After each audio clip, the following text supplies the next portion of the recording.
जनार्दनाचा एका करुणावचनी, जनार्दनाचा एका करुणावचनी, करीवी नवनी पायापासी। संत संग दे, संत संग दे, अनेक प्रवाही घालू नको। यंत प्रवेश मम वाच मिमां प्रसुप्ता,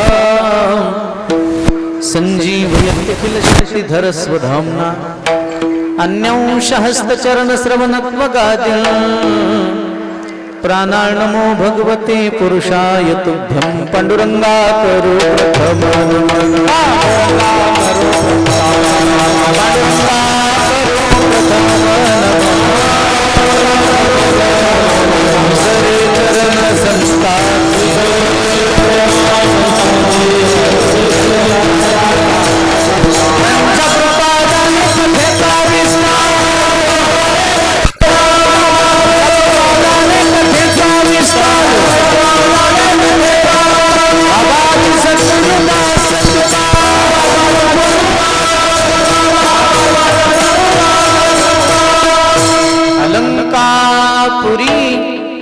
रम्य सिंहासनस्थं, पदाम्भोज तेजस्फुरद्दिक्प्रदेशं।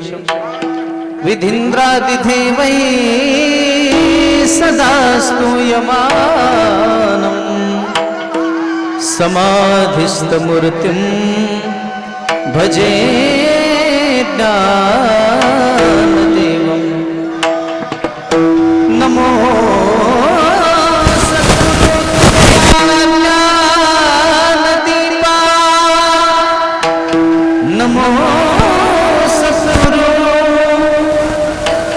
सच्चिदानंद रूपा, नमो सद्गुरु भक्त कल्याण मूर्ति। नमो सद्गुरु भास्करा पूर्ण कीर्ति। आता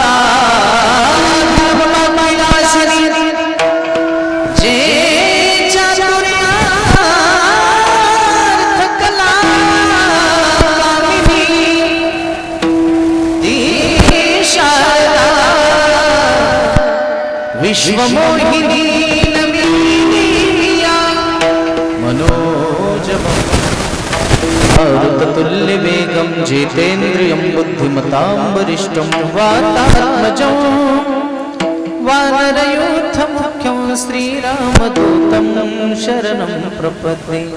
श्रीज्ञानदेवाचरणे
संताचे संगती, तेने होय शांती महत्पापा।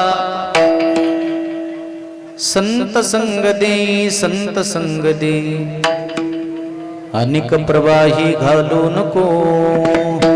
प्राप्त प्रसंगी प्राप्त चिंतन रूपी सेवेकरता निवडलेला अभंग शांती ब्रह्म पैठण निवांचे मित्र माऊली महाराज सबलस माऊलींच्या संपर्कातून माझ्याकडे आलेली ही कीर्तन रूपी सेवा आहे. कार्यक्रमाच्या अनुषंगाने जमलेली सर्व उपस्थित गुणीजन मंडळी, आदरणीय महाराज मंडळी, भजनी मंडळी, श्रोते मंडळी, माता भगिनी, आता सर्वांचा काही परिचय नाही. मृदंग सम्राट आमचे पवन महाराज आहेत, आमचे हृदयरेकर माऊली आहेत, परिसरातून आलेली सर्व काही भजनी मंडळी. सर्वांचं वैयक्तिक नाव घेण्यापेक्षा मस्तक हे पायावरी या वारकरी संतांच्या प्रतिवर्षी पंढरपुरा जाती महाद्वारा हरी भेटी विठाला विठाला.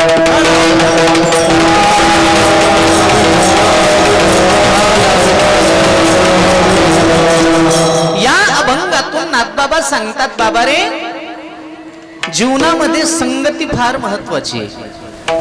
संगतीनं माणसाच्या जीवनाचं पतनही होतं आणि संगतीनं माणसाच्या जीवनाचा उद्धारही होतो.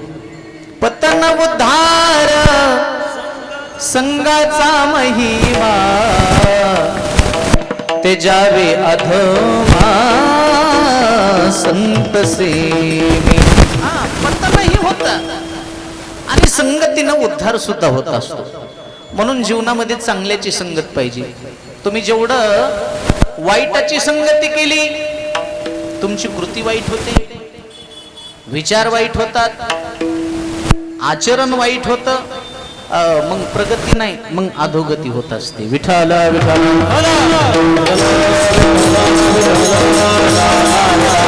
आणि जर चांगल्याची संगती केली तर कृती चांगली, विचार चांगले, आचरण चांगलं, आणि मग प्रगती झाल्याशिवाय राहत नाही. पण चांगल्याची संगती जीवनामध्ये पाहिजे. एवढंच नाही, जेवढं तुम्ही चांगल्याच्या संगतीमध्ये बसतान, चांगल्याच्या संगतीमध्ये उठतान, तेवढी तुमची किंमत वाढत असते. भाजीपाला विकणाऱ्याच्या तराजूवर जर माशी बसली तर काही फरक पडत नाही, पण तीच माशी सोनं मोजत असताना सोनाराच्या तराजूवर जर बसली तर तिची किंमत 5,000 होत असते. तुम्हीच ठरवा आपल्याला कोणाच्या संगतीत बसायचे.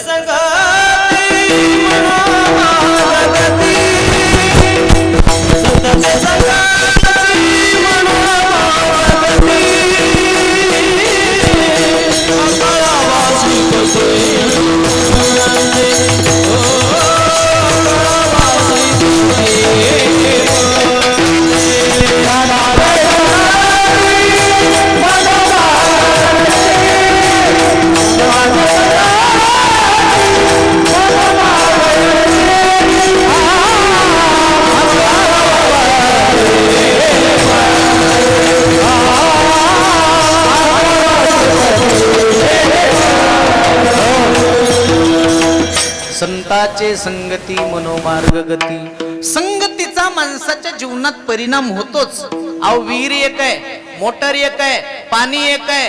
तेच पाणी उसाला गेलं गोड झालं, तेच पाणी मिरचीला गेलं तिखट झालं, तेच पाणी कारल्याला गेलं कडू झालं. पाणी एक आहे, परिणाम संगतीचा आहे. विठाला विठाला.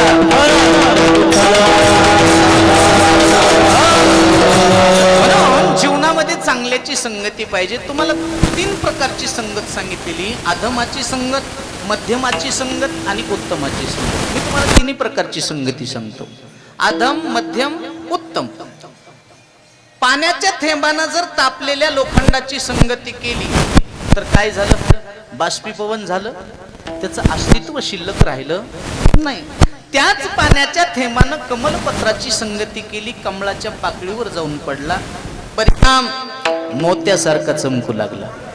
आणि त्याच पाण्याच्या थेंबानं स्वाती नक्षत्रामध्ये एखाद्या शिंपल्याची संगती केली, शिंपल्यात जाऊन पडला, परिणाम मोती झाला. मोती म्हणजे पाण्याच्या थेंबानं तापलेल्या लोखंडाची संगती करणं म्हणजे अधमाची संगत आहे.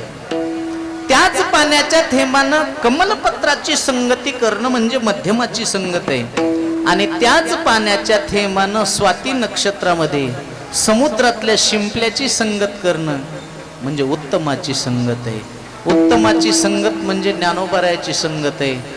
एकदा का संताच्या संगतीमध्ये माणूस गेला की तो संत झाल्याशिवाय राहत.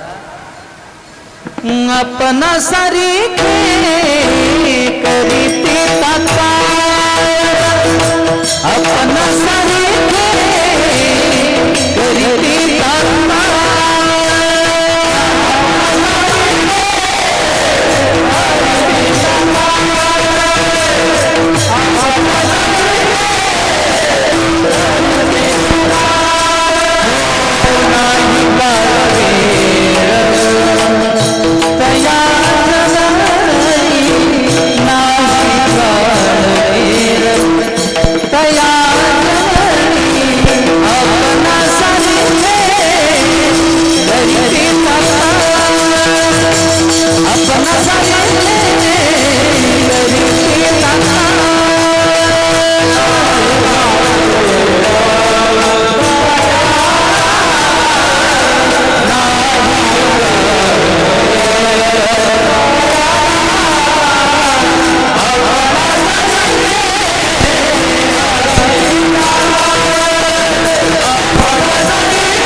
अपना सारी करीती तत्काळ नाही काळ वेळ तया जवळी. संताच्या संगतीत गेलं की माणूस संतच झाला म्हणून समजायचं.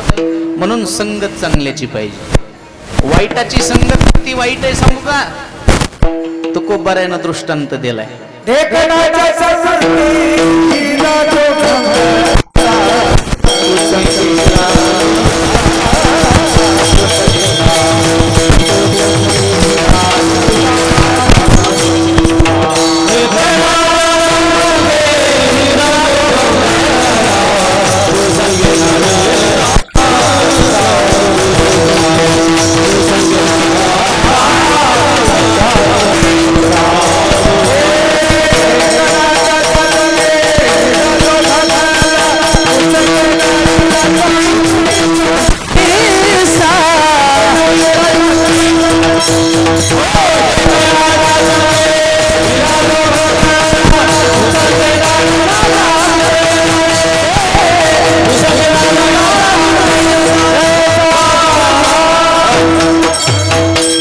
ढेकणाचा दृष्टांत महाराजांना दिलाय, पण मला पुढचा दृष्टांत सांगायचा. महाराज म्हणले विंचवाची संगती घडावी का? घडू नये. कधी घडू नये? कधीच घडू नये. विंचू कुठं चांगला आहे का? पण महाराज म्हणले एक वेळ विंचू बरा, एक वेळ विंचू बरा. म्हणजे विंचवापेक्षाही दुर्जन माणूस वाईट आहे. विंचू का बरा? बरा नाही, पण बरा म्हणण्याची पाळी आली. कारण विंचू जर तुमच्या अंगावून फिरला तर काही फरक पडत नाही. विंचवानं नांगी जरी तुमच्या अंगावून फिरवली तरी काही फरक पडत नाही. हा, पण विंचवानं जर नांगी हाणली की मग साक्षात्कार झाल्याशिवाय राहत. विंचू हानी नांगी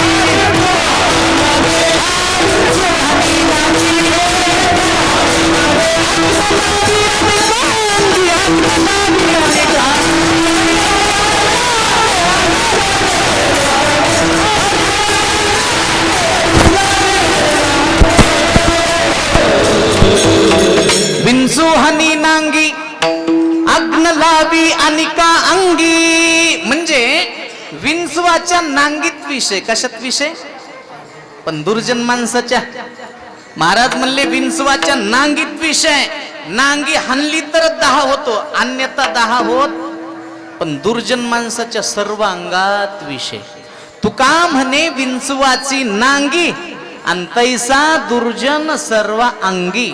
म्हणजे विंचवापेक्षाही वाईट जात जर कोणाची असेल तर ती कोणाची? दुर्जनाची. दुर्जनाची.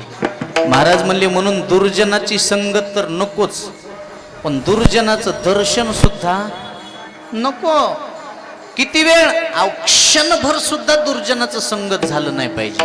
तुका म्हणे क्षण नको तयाच दर्शन, नको तयाच दर्शन, नको तयाच दर्शन.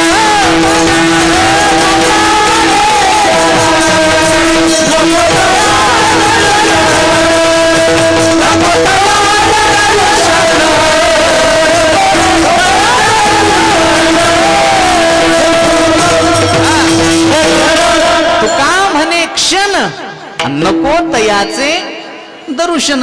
क्षणभर जरी दुर्जनाची संगती केली तर परिणाम वाईट होते. काय परिणाम वाईट होत? उदाहरण देऊन सांगू का? भागवतात घेऊन जातो जरा तुम्हाला. भागवत कथेमध्ये भजन करा विठाला.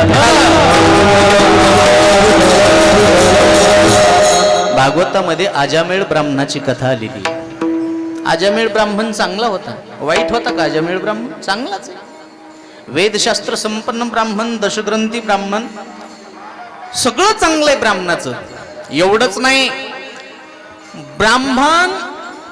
ब्राह्मणाच्या जीवनामध्ये नित्यनेम होता. तसं तर ब्राह्मण त्यालाच म्हणतात ज्याच्या जीवनामध्ये संध्या आहे, त्याला ब्राह्मण म्हणायचं. ब्राह्मणाच्या जीवनात त्रिकाल संध्या असली पाहिजे. नियम होता आजामेळाचा. काय नियम होता? देवपूजा झाल्याशिवाय आजामेळ ब्राह्मणानं पाणी सुद्धा प्यायचं नाही, हा नियम होता जीवनात. आणि माणसाच्या जीवनात नित्य नियम असला पाहिजे. काही ना काहीतरी नित्य नियम करा. आंघोळ झाल्याच्या नंतर ज्ञानेश्वरी वाचा, गाथा वाचा, हरिपाठ म्हणा. नसलच काही जमत तर रामकृष्ण हरी म्हणा. याच्याशिवाय तुम्हाला जेवण्याचा अधिकार. आणि महाराज म्हणले जर काही माणसं नित्य नियम न करता जर खात असतील, त्याच्यात कुत्र्यात काही फरक नाही. काही नित्य नेमाविन अन्न खायतो स्वान, आणि वाया मनुष्य पण भार वाहे तो वृषभ. वृषभ म्हणजे बैल आणि स्वान म्हणजे कुत्रा. नित्य नेम जीवनामध्ये असलं पाहिजे.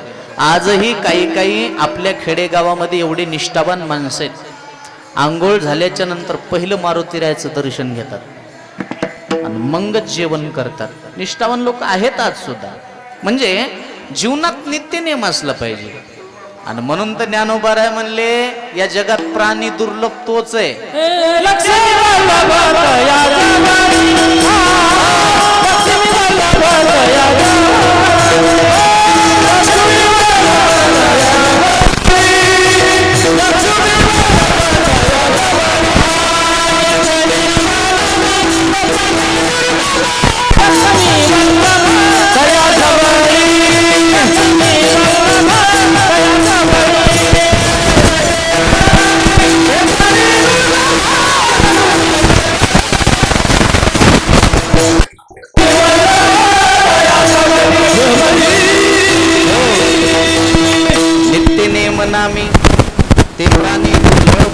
लक्ष्मी वल्लभ.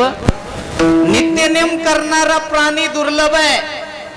पण जर नित्यनेम करत असेल तर महाराज म्हणले लक्ष्मीही त्याच्या जवळ राहते आणि लक्ष्मीचा वल्लभ सुद्धा त्याच्या जवळ राहतो. फक्त त्याच्या जीवनात नित्यनेम असला पाहिजे. विठाला.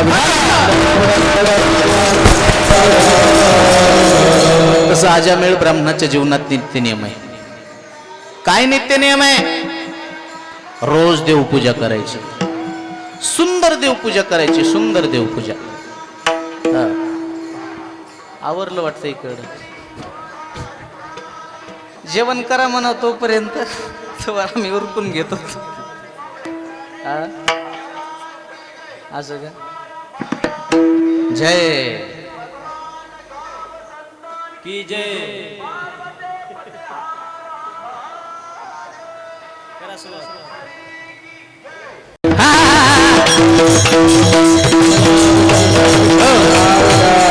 एके दिवशी काय केलं आजामेळ ब्राह्मणानं? देवपूजा करणार. अरे बापरे, आवाज कमी केल्या बरं आहे. तिथं पण आहे का ओळखीचं? होय माऊली, थोडस कमी करतील का? ती मेली. ती म्हैस तुला जर आळंदीला येऊ देत नसल, ती म्हैस जर तुला पंढरपूरला येऊ देत नसल, तुला म्हैस जर वारी करू देत नसल तर अशा म्हशी मेलेल्या बऱ्याच म्हशी कीर्तनाला सुद्धा येऊ देत नाहीत. मग ती म्हैस 4 पायाची असो का ती म्हैस आपला मी म्हशी बद्दल बोलतोय.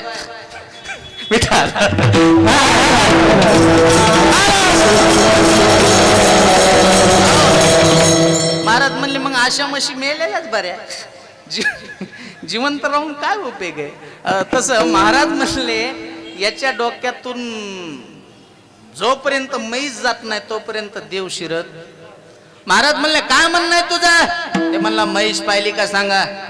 महाराज म्हणले कुठंच पाहू नको, तुला म्हैसच देऊन टाकतो, डायरेक्ट घरी जाय, तुझ्या दारात म्हैस उभी. ते म्हणला महाराज 5 दिवस झालं पोटात अन्नाचा कण नाही, वनवन मी म्हैस पात फिरतोय, तुम्ही म्हणतात की दारासमोर उभी आहे. अरे मी सांगतोय ना तुला दारासमोर उभी आहे. ते म्हणला महाराज नाही जर म्हैस सापडली मी येईन तुम्ही येत. हा मी बी याच भागातला आहे म्हणला. हा आणि महाराज म्हणले जर म्हैस सापडली तर काय करशील? तुम्ही म्हणता ना ते करेल.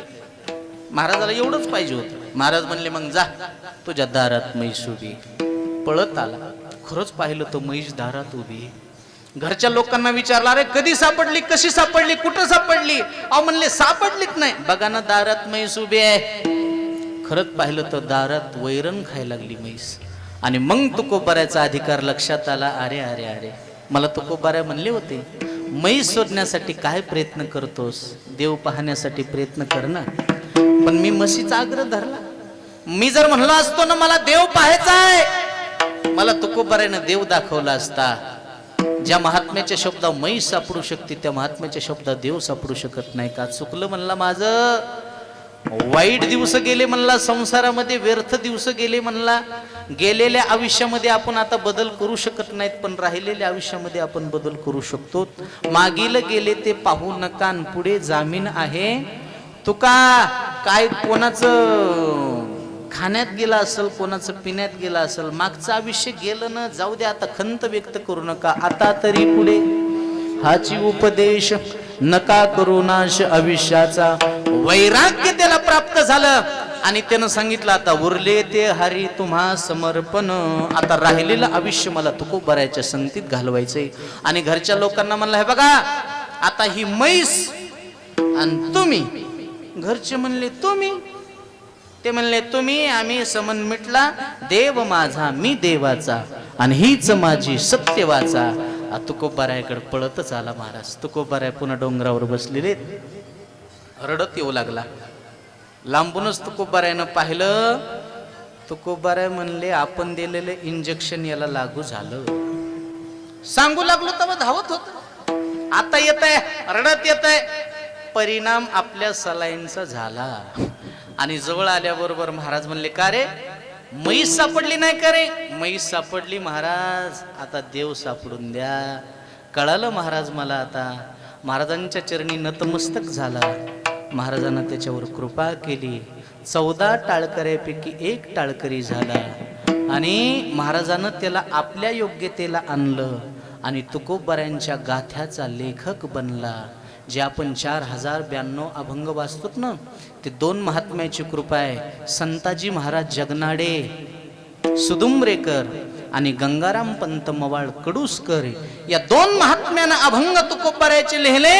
आणि तुकोबाऱ्यानं सांगितलं बाबा रे माघ शुद्ध दशमीचा उत्सव तू तुझ्या गावामध्ये कर. आणि गंगाराम पंतांना माघ शुद्ध दशमीचा उत्सव आपल्या वाड्यामध्ये केला. आज सुद्धा माघ शुद्ध दशमीला गंगाराम पंतांच्या वाड्यामध्ये देवाच्या पायघड्या उमटतात कडूसला. आज सुद्धा मला सांगा हा अधिकार प्राप्त झाला कशामुळं? ओ बोला की कशामुळं? म्हैस शोधण्याच्या निमित्ताने भेट झाली. कोणाची? जगद्गुरु तुकाराम महाराजाची.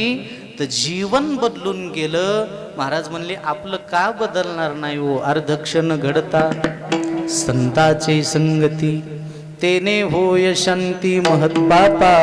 आणि मग देवा अरे मला दुसरं कशाला काही देतोस बाबा? संताची संगती.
संत संग देई, संत संग देई. अनिक प्रवाही घालू नको, मला संताची संगती पाहिजे, दुसरं काही नको देवा. संताची संगती जर जीवनामध्ये असेल, मला वाटते देव सुद्धा संताच्या संगतीसाठी तरसला. देवाला सुद्धा संताच्या संगतीशिवाय सुख प्राप्त झालं नाही हो. म्हणून स्वतःचा संसाराचा सुद्धा कधी कधी देवानं त्याग केला आणि संताच्या संगतीत देवाला. ज्ञानदेव म्हणे व्यासाची या खुना, द्वारिकेचा राणा. अहो द्वारिका नावाची नगरी सोडली हो आणि कोणाच्या घरी आला? पांडवाच्या. तर काय होतं पांडवाच्या? तर पहाते पांडव अखंड वनवासी, परित्या देवासी आठविती. देव सुद्धा वेडा झाला संतासाठी. ज्या सुखा कारणे देव वेडावला, वैकुंठ सोडून संत सदरी राहिला. देव वैकुंठ सोडून संत सदरी राहिला. देवाला सुद्धा वाटलं की आपण संताची संगती करावी. 32-36 वर्ष नाथबाबाच्या घरी देवानं काम केलं.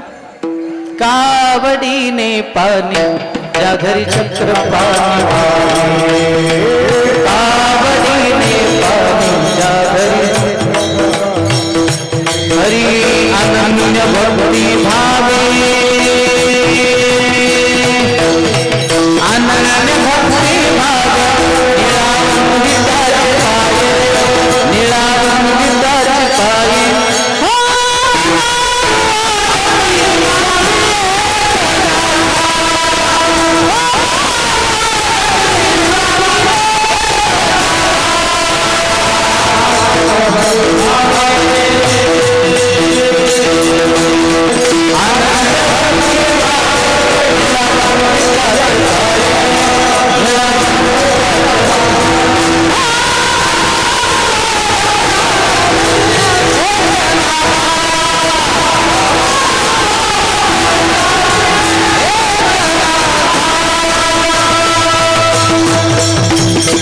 कावडीने पाणी ज्या घरी चक्र पाणी वाहे, अनन्य भक्ती भावे निळावंदिताचे पाय. ज्या दिवशी देव संताच्या संगतीमध्ये आला, त्या दिवशी देव सुद्धा सुखी झाला. संताचे सुख झाले या देवा, मनवोनी सेवा करित्याची. संताचे सुख झाले या देवा. देव सुद्धा संताच्या संगतीमुळे सुखी झाला. म्हणून संताची संगती जीवनामध्ये आवश्यक आहे. खरं तर सज्जनाची संगती एवढी महत्वाची आहे, एवढी महत्वाची. म्हणून नेहमी सांगत असतो गड्या, लहान बनून जीवन जगा आणि मोठ्याची संगती करा. मोठ्याची म्हणजे संत रूपी मोठ्याची संगती करा. संगत संत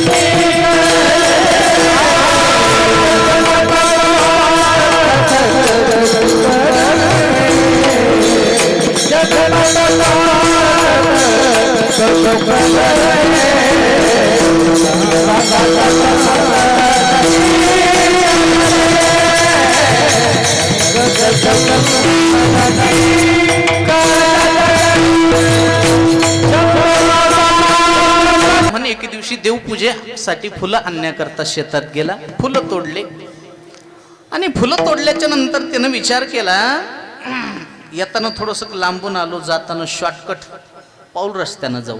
पाऊल रस्त्यानं आजामेळ निघाला. ज्या रस्त्यानं जाऊ लागला त्या रस्त्यात एका वेश्या स्त्रीची वस्ती होती आणि ती वेश्या एका जार पुरुषाबरोबर कामक्रीडा करत असताना क्षणभर चित्र पाहिलं. कोण? आजामेळ ब्राह्मणानं. डोळे झाकले, बापरे म्हणला, ब्रह्ममुहूर्तावर असं दृश्य, काय नालायक लोक आहेत. कसं तरी घरी आला. घरी आल्याबरोबर पण आंघोळ करायला बसला, हरिपाठ सुरू केला, पण हरिपाठात मन लागत नाही. आणि हरिपाठ एक असा ग्रंथ आहे, मन जाग्यावर असलं तरच हरिपाठ नीट म्हणता येतो. मन जाग्यावर नसेल तर हरिपाठ म्हणता येत. ज्ञानदेवाप्रमाणे आत्मा हा निधान म्हणायच्या ऐवजी ज्ञानदेवाप्रमाणे निवृत्ती देवी ज्ञानच म्हणते. का? मन जाग्यावर नाही ना. माऊली म्हणले, मनोमार्गे गेला तो त्याची मनाच्या मार्गानं, मनाच्या पाठीमागं कधी जायचं नाही. आजमेळाचं हेच झालं, मन ताब्यात राहिलं नाही. देवपूजा करायला बसला तरी मन तिकडं धावायला लागलं. परिणाम एवढा वाईट झाला, आजमेळानं स्वतःची धर्मपत्नी सोडली, लेकरं बाळ सोडली आणि वेश्याबाईच्या घरी गेला, वेश्यासोबत संग केला. एवढा वाईट परिणाम झाला, गावातली लोक चांगलं म्हणत होते आजमेळाला. आजमेळाशिवाय पान गावाचं हलत नव्हतं. पंचांग पाहायचं का? आजमेळ देवाकडे चला.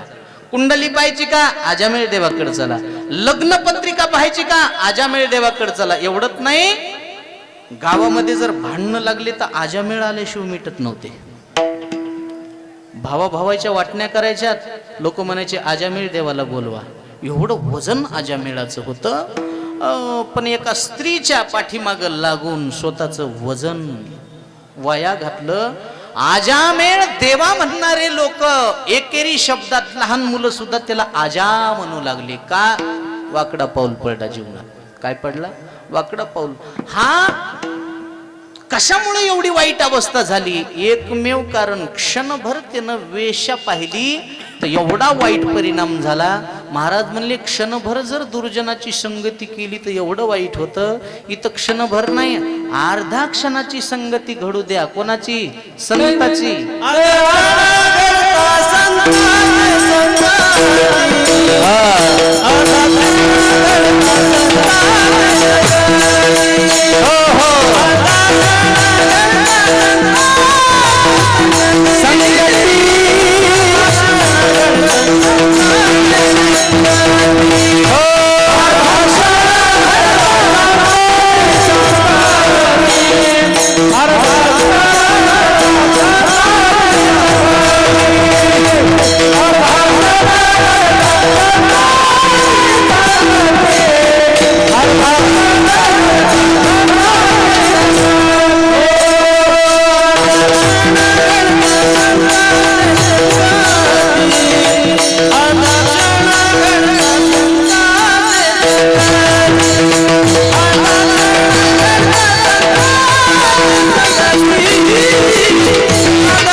क्षण घडता संताची संगती, तेने होय शांती महत्पापा. अर्ध्या क्षणाची संगती घडू द्या संताची, जीवनाचं कल्याण. बरं, कोण्याही प्रकारानं घडू द्या. संत समागमे एखादी परी, भावे त्याचे द्वारी श्वान याती. कोण्याही प्रकारानं घडू द्या. तुकोबाराच्या जीवनातला दृष्टांत आहे, दुपारी सांगितलं ना पवन महाराज. हो, काय सहज काही माणसं संतांच्या संगतीत गेले, सहज जीवनाचं सोनं झालं. पुणे जिल्ह्यामध्ये खेड तालुका आहे. खेड तालुक्यामध्ये कडूस नावाचं गाव आहे आणि त्या कडूस नावाच्या गावामध्ये तुकोबारायांच्या काळामध्ये एक गंगाराम पंत मवाळ नावाची व्यक्ती राहत होते. शेतकरी माणूस आहे. आले भागा ते करीतो तुझे नाम उच्चारितो. आणि त्या गंगाराम पंत मवाळांकडे एक म्हैस होती, दुभती म्हैस. म्हैस एवढं दूध द्यायची की अख्खा परिवार त्या म्हशीच्या दुधावर चालायचा. पण एक दिवस काय झालं, ती म्हैसच हरवली. आता कुठं गेली, कशी गेली, कोण सोडून दिली माहित नाही. आता म्हैस कुठं गेली, म्हैस कुठं गेली, घरचे परिवारातले लोक म्हशीचा शोध घेऊ लागले. एक दिवस झाले, 2 दिवस झाले, 3 दिवस झाले, म्हैस सापडत नाही. उन्हाळ्याचे दिवस आहेत, चैत्र महिना आहे, म्हैस कुठं गेली असेल. म्हैस स्वतः गंगाराम पंताची एक ज्ञानेश्वरीची ववी लक्षात आली. हिरव्या चारे भांबावे पशु. हिरवा चारा दिसल्याच्या नंतर पशु भांबावतात. मग उन्हाळ्याचे दिवस आहेत, हिरवा चारा कुठं असेल, पंचक्रोशीत पाहू लागले. कोण कडोळ पेरलेला आहे का, कोणाची मका खायला आलेली आहे का. आणि मग पाहता पाहता गंगाराम पंताची नजर भंडाऱ्या डोंगराकडे गेली. भंडाऱ्या डोंगराची दाट हिरवीगार झाडी दिसली. आणि मग लक्षात आलं, म्हणले आपली म्हैस भंडाऱ्या डोंगरावर तर गेली नसेल. जाऊ दे म्हणले, आपण डोंगरावर जाऊन पाहायला काय हरकत आहे. आणि मग गंगाराम पंत मावळ पायी पायी पायी पायी डोंगरावर आले. डोंगरावर आल्याच्या नंतर म्हैस दिसली नाही. मग एका झाडाखाली बसून एक साधू भजन करू लागले. त्या साधूचं नाव आहे श्रीमंत श्री जगद्गुरु तुकोबाराय. भजन कसं आहे. तुका म्हणे आम्हा एकांताचा वास, ब्रह्मी ब्रह्मरस शेवू सदा. काय आनंद असेल तुकोबारायच्या भजनात महाराज. तुकोबाराय भजन करायचे तर पशु पक्षी तुकोबारायच्या पाठीमाग स्वर आळवायचे. वृक्षवल्ली आम्हा सोयरी वनचरे. वृक्षवल्ली आम्हा सोयरी वनचरे. पक्षी सुस्वरे आळवीती. वृक्षवल्ली आम्हा सोयरी वनचरे. वृक्षवल्ली आम्हा सोयरी वनचरे. तुकोबारायचं भजन सुरू आहे. त्यानं पाहिलं, ते म्हणलं म्हैस दिसली नाही. कोणीतरी एक महाराज झाडाखाली बसून भजन करतायत, महाराज कुठले असते. जाऊ द्या म्हणलं, कुठले का असं आपण महाराजालाच विचारू, तुम्ही म्हैस पाहिली का. आता महाराज देहावरच नाही. नाठवोनी देह पायाचे चिंतन. महाराजापाशी आला. ओ महाराज, ओ महाराज. आता महाराज देहावर नाहीत, भजनामध्ये तल्ली नाहीत, पण महाराज देहावर आले. महाराजाला वाटलं कोणीतरी साधक आहे, देवाच्या प्राप्ती करता हा साधना करत असावा. याच्या साधनेत बाधा आली म्हणून आपल्यापर्यंत आलाय, याला मदत करायला काय हरकत आहे. महाराज जागे झाले आणि महाराज म्हणले, बा साधका, तुझ्या काही साधनेत बाधा आली का रे. ते म्हणलं, बा साधका, साधनेत बाधा. ते म्हणले, असं काय बोलायला लागले महाराज तुम्ही. अरे मग का आलास. ते म्हणला, महाराज 2-4 दिवस झालं म्हणलं म्हैस माझी हरवली, सापडत नाही. म्हशीचा शोध घेत घेत मी डोंगरावर आलो. म्हणला मला म्हैस दिसली नाही, तुम्ही दिसलात, म्हणून मला वाटलं तुम्हाला विचारावं, तुम्ही म्हैस पाहिली का. महाराजानं डोक्याला हाणून घेतलं. महाराज म्हणले, मला वाटलं हे देवाचं विचारायला आलं असं. काय विचारायला. म्हैस. महाराज म्हणले, बाबा रे, देहू गाव सोडून मी भंडारे डोंगरावर येऊन बसलो, मी काय म्हैस पाहण्यासाठी बसलो का रे. आणि मला म्हशीच पाहायचे असते तर काय देहू गावात कमी म्हशी होत्या का. अरे मी म्हैस पाहण्यासाठी नाही, मी देव पाहण्यासाठी इथं आलेलो. आणि तुला बी सांगतो भल्याग्रस्ता, मानवी जीवन हे म्हैस पाहण्यासाठी नाही रे. मानवी जीवन हे देव पाहण्यासाठी. घामाघूम झालास, म्हशीच्या पाठीमाग लागलास, जेवढं म्हैस शोधण्यासाठी प्रयत्न केलास तेवढा तू जर देव शोधण्यासाठी प्रयत्न केला ना, देव तुझ्या समोर उभा राहील. आतापर्यंत म्हशीच्या पाठीमाग लागून तू आयुष्य खर्च केलंस, इथून पुढे आता देवाच्या पाठीमाग लाग, तुला देवाची प्राप्ती होईल. देव पहावया करीव सायास, करीव सायास.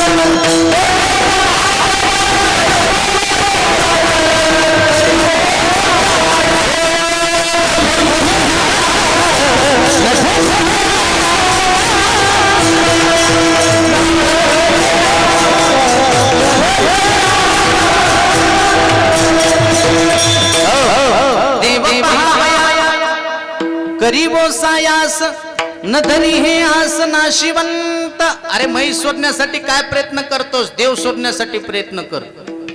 त्याला थोडासा राग आला. ते म्हणला, महाराज माझा प्रश्न कळालाय का तुम्हाला? मी काय बोलतो, तुम्ही काय बोलता, हे मला कळत नाही का? देव पाहण्यासाठी प्रयत्न कर, म्हैस पाहण्यासाठी काय प्रयत्न कर, असं प्रवचन मला बी सांगता येते म्हणला. म्हैस पाहिली का सांगा? हो म्हणा, नाही तर नाही म्हणा. हो म्हणला तर पुढे जाईल, नाही म्हणला तर पाठीमागे जाईल. तुम्ही दुसरंच भुसकटूक नाही लागले म्हणला. ते नका सांगू. महाराज म्हणले, गिराईक जरा खट्याळ दिसायले, काय करा म्हणले, आपल्यापर्यंत आलंय ना, चांगलं सांगून बघू. पण महाराजाच्या लक्षात आलं. महाराज म्हणले, याला देवाचं सांगायला गेलं तर देव याच्या डोक्यात शिरत नाही. का डोक्यात देव शिरत नाही? कारण याच्या डोक्यात म्हैस आहे. याच्या डोक्यातली जोपर्यंत म्हैस जात नाही तोपर्यंत याच्या डोक्यात देव शिरत नाही. याच्या डोक्यात देव शिरवायचा असेल तर याच्या डोक्यात अगोदर, डोक्यातून म्हैस अगोदर काढणं गरजेचं आहे. बऱ्याच जणांच्या डोक्यातून म्हशीच जात नाही. आळंदीला आले तरी म्हशी डोक्यातून जात. ते वामन भाऊ एक जणाला म्हणले होते म्हणा, अरे चल ना वारीला. ते म्हणला, महाराज वारीला आलो असतो पण म्हैस कोणाला धारच काढू देत नाही. महाराज म्हणले, मग म्हैस मेल्या मग काय करशील? आणि खरंच दुसऱ्या दिवशी त्याची म्हैसच मेली. झेंडा घेऊनच दिंडीत आला. महाराज म्हणले, अरे म्हशीची धार कोण काढीन? ते मला, महाराज तुमचे शब्द कसे खोटे होतील? काय झालं? म्हैसच मेली. महाराज म्हणले, बरं झालं.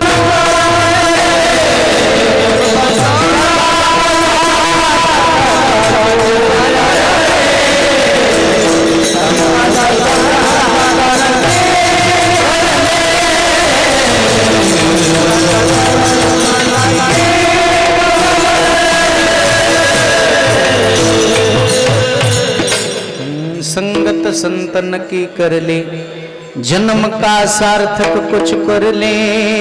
संगत संतांची पाहिजे. मी सांगू लागलो, लहान बनून जीवन जगा आणि मोठ्याची संगती करा.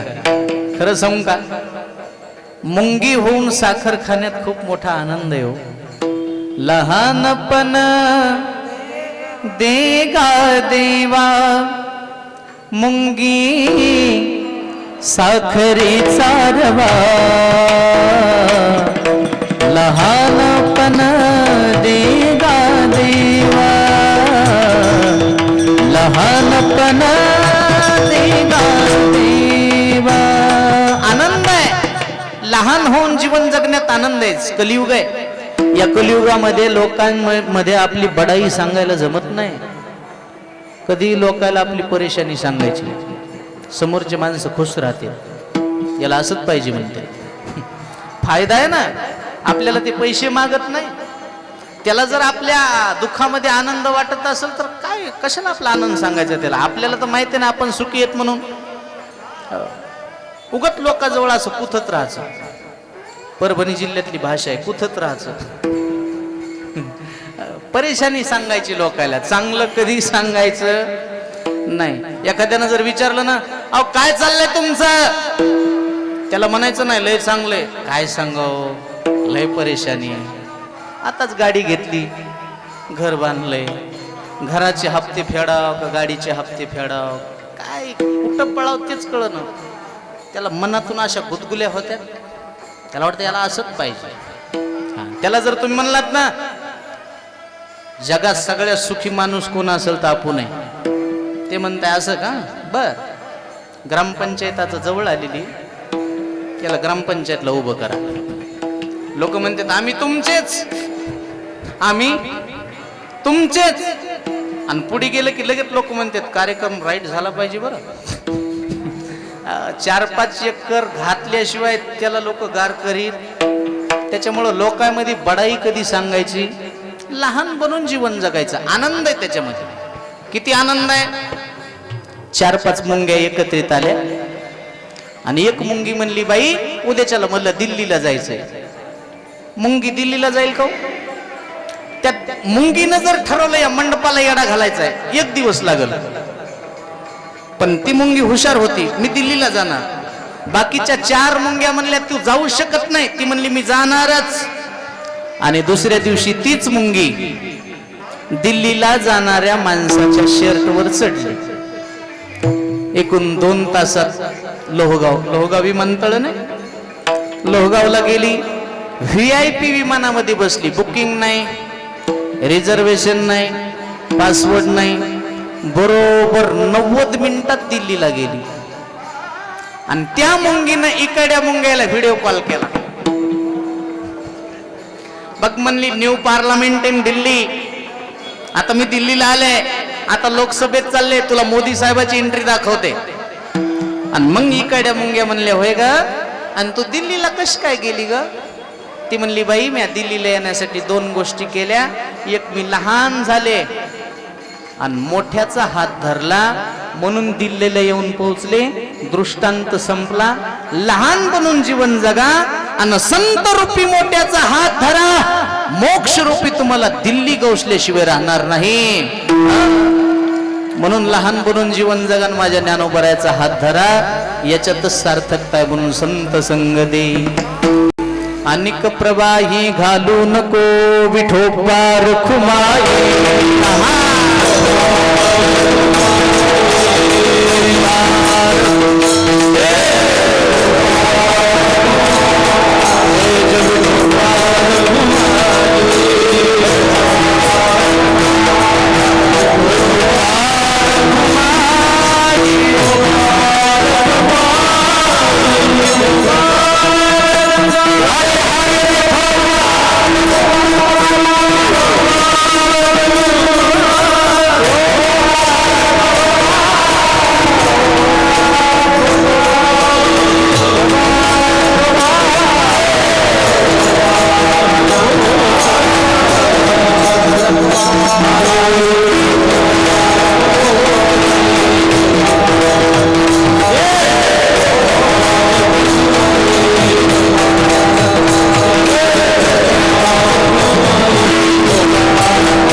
संत संग दे संत संग अनेक प्रवाही घालू नको. म्हणून महाराज म्हणले, अरे दुसरं काहीतरी मागा. नाथबाबा म्हणले, मला दुसरं काहीच नको. संसार मज न करणे सर्वथा परमार्थ पुरता हाती दे. मला आता संसारातलं काही नको. संसार म्हणजे काय? लग्न करणं, मुलं बाळ होणं, याला संसार म्हणतात का? नाही, हा संसार नाही असं नाही आहे. पण खरा संसार त्याला म्हणतात पुन्हा पुन्हा जन्माला येणं आणि पुन्हा पुन्हा मरणं. पुनरपि जननम पुनरपि मरणम पुनरपि जननी जठरेशनम. किती वेळा जन्मा यावे नित्य व्हावे फजित. हा खरा संसार आहे. किंवा जन्मापासून मरेपर्यंत हे जे मधला आयुष्य का, याला सुद्धा संसारच म्हणतात. आणि आता या संसारातून मला मुक्त व्हायचंय देवा. म्हणून संसार मज न करणे सर्वथा मग परमार्थ पुरता हाती दे. म्हणून देवा, तुमच्या चरणाजवळ माझी विनंती आहे गड्या, मला संताची संगती द्या. मना आता बस झालं.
अनेक प्रवाही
जनार्दनाचा एका करुणावचनी करी विनवनी पायापासी संत संग दे संत संग दे अनेक प्रवाही घालू नको.